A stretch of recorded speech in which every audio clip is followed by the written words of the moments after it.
ఓటర్ల గుర్తింపు సక్రమంగా జరిగేలా ఓటర్ గుర్తింపు కార్డులను ఆధార్ మొబైల్ నెంబర్లతో అనుసంధానించాలని కేంద్ర ఎన్నికల కమిషన్ ఆదేశించింది. అన్ని రాష్ట్రాలు కేంద్రపాలిత ప్రాంతాల ముఖ్య ఎన్నికల అధికారులకు సర్క్యులర్ జారీ చేసింది. ఈ నెల 4న నిర్వహించిన సీఈఓల సదస్సులో ఓపెన్ రీమార్క్స్ ఆఫ్ సీఈసీ పేరిట సీఈఓలందరికీ పంపిణీ చేసిన పత్రాల్లోనూ అవే ఆదేశాలు ఉన్నాయని, ఆ ఆదేశాలను అన్ని జిల్లాల ఎన్నికల అధికారులకు సర్క్యులేట్ చేయాలని సీఈఓలకు నిర్దేశించారని పేర్కొంది.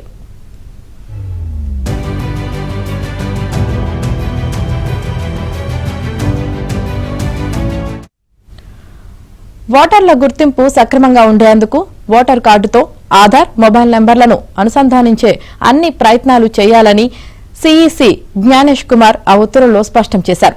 దీంతో పాటు జనన మరణాల నమోదు అధికారులతో సమన్వయం చేసుకుంటూ ఎప్పటికప్పుడు ఓటర్ల జాబితాను అప్డేట్ చేస్తుండాలని కూడా సీఈసీ స్పష్టం చేసింది. ఓటర్ నమోదుకు ఆధార్ లింక్ తప్పనిసరి కాదని 2022లో సుప్రీంకోర్టుకు ఇచ్చిన వివరణలో ఈసీ స్పష్టం చేసింది. దానికి భిన్నంగా తాజా ఆదేశాలు ఉన్నాయి.